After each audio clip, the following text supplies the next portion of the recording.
po kung ano po yung nangyari doon sa anak ninyo. Ito ba ay totoo na biktima ng human trafficking? Sa totoo po, hindi talaga ako biktima, sir.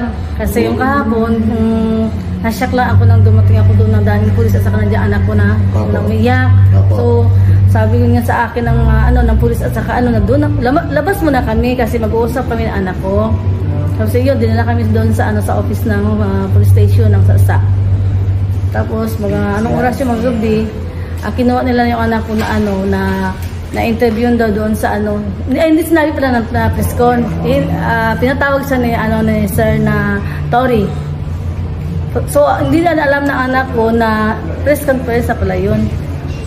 Kaya yun, pero talagang hindi human trafficking ang nagawa sa akin kasi talagang tingnan niyo, hindi naman tumampa ako na masakit, wala naman. Kasi yun nga, miligramo nga na hindi daw ako makalakad, na gano'n. Papakita natin, maiksian lang. Nakakalakad ba kayo? Nakakalakad. Nakatayo nga si ate. Okay, sige. Ate. Kayo po ba ay napipilitan lang po sa inyong pagstay dito? Hindi po. Talagang voluntary akong pumunta dito para upang mag-support po sa kay pastor po. Ate, pakilakas lang po konti. Konti lang na. Yan, sige. So, ulit, Boss Nathan. Napilitan ka ba na magstay dito sa KOJC compound? Talagang hindi po kasi po voluntary ko po hinalay ang buhay ko sa Ama to the Son. Kaya yung paglusod nandito talaga ako, witness po ako kung paano sila naglusog yung mga kapulisan po. Bakit baliktad? Sorry. Bakit po baliktad ang mga sinasabi ng ibang media network? Ayun na talaga sir, talagang sinakyan na nila yung mga sinasabi ng anak ko para maanuan yung magstay dito yung mga kapulisan. So kahapon, sinundo po kayo ng anak niyo dito? Opo. Pero bago po kayo sunduin ng inyong anak dito, ano po pinagawa nung mga pulis sa anak ninyo? Pinakuha po siya bago siya nakapasok kasi sir, pinakuha muna siya ng police blood report dun sa Sasa para ma-assist siya dito sa loob para mahanap ako. So matotal, yung anak niyo po, sinundo po kayo dito. Pero ang ginawa po ng polis, sinabihan po yung anak ninyo na mag-blatter muna bago po siya papasukin. Kaya po, nung kahapon po na nagpunta yung anak niyo dito, ano po nangyari? Naisama niya po ba kayo palabas dito? Oo, sumama ako sa kanya kasi nga mag-usap kami siya kasi umiiyak nga siya. Kasi pinahiya din ako sa niya. Tapos yun, sinamahan ko siya. Bago kami lumabas, sabi ng pulis sa akin na huwag kang mag-alala, mother, kasi makabalik ka din dito. Sabi ko talagang babalik ako dito ha. Sabi ng mga pulis, oo, walang problema, makabalik. So yun naman, nagtrust naman ako doon. So, umaya sa amahan, nandito na ako ngayon, nakabalik din ako. Okay din doon sa doon sa police station. So ibig sabihin po, isinama lang kayo palabas para maisama nila kayo sa kwento. Ako doon sa namin. Sa kwento na may video, may mga picture na kinuha kayo dito, inuwi kayo sa bahay. Doon sa bahay ninyo? Hindi po, sa police station lang. Sa police station, okay. So now po, naalala ko na po yung anak nyo naka-brown kahapon na babae. Opo. Ayun po yan, umiiyak yan sa loob. Opo. Yun po, naalala ko na po yun. Yung anak niya ba ay member ng KOJC? Hindi. Para siya ang 20, ilang years na po kayo dito? Hindi nagkikita. Hindi, dito po, sa lalo. Hindi nagkikita eh. Dahil kayo nagkikita. Pero kayo po, ilang years na po kayo dito sa KOJC? 10 years na po ba? 10 years na po. 10 years, okay. So kasi yung mga nagtatanong, parang nire-rescue nung anak niya yung nanay niya. Ganon.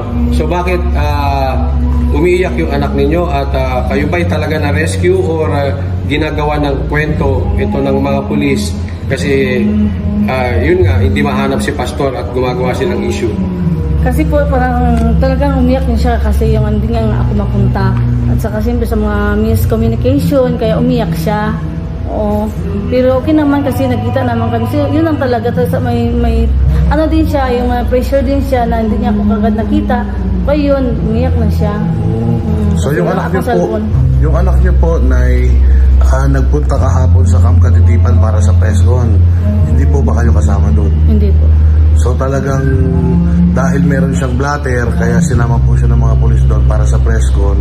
At sabihin doon sa press con na parang pinapersa po kayo na magstay dito. Parang ganun. Kasi hindi niya alam na press con pala yun ang niya, yung tinawag siya. Hindi niya alam. Hindi alam ng anak niyo? Opo, hindi niya alam na press con pala yun. Pati lakas natin ha. So, ngayon,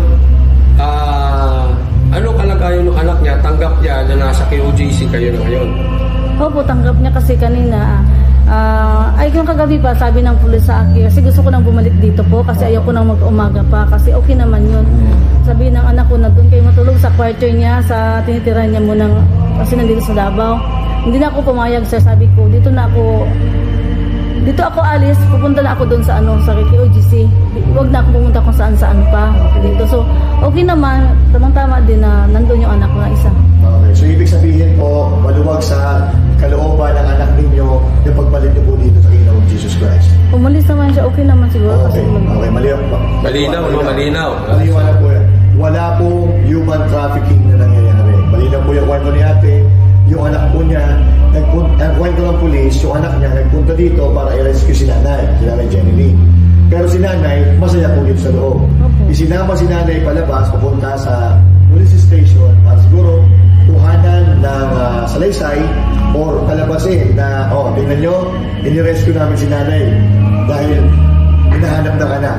Pero si nanay nandito ngayon, nagbabalik sa KOJC dahil love na ang KOJC. Amen. At hindi siya nagsisisi. Na 10 taon na siya na nag-i-stay dito sa KOJC. Kaya nga kanina misis ko sa kanila po sa mga anak ko. Sabi ko, ang misis ko sa mga anak ko, sir, na babalik ako doon kasi kung wala si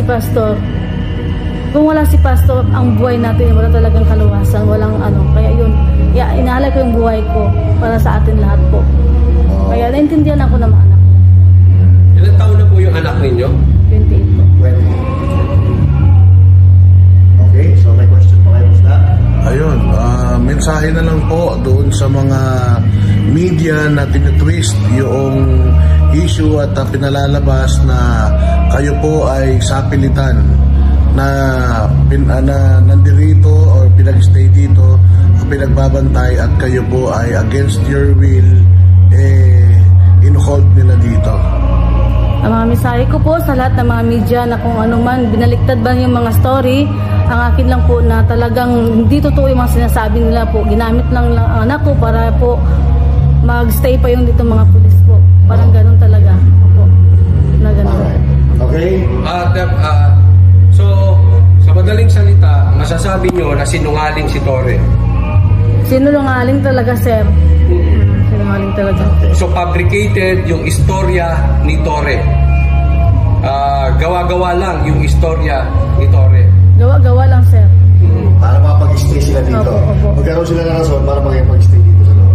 Dahil man nangyayari, human trafficking. Pero ito, maliwanag po, si nanay ay nag-i-stay dito ng 10 taon, maluwag sa kanyang kalooban, pati na rin sa kanyang mga anak.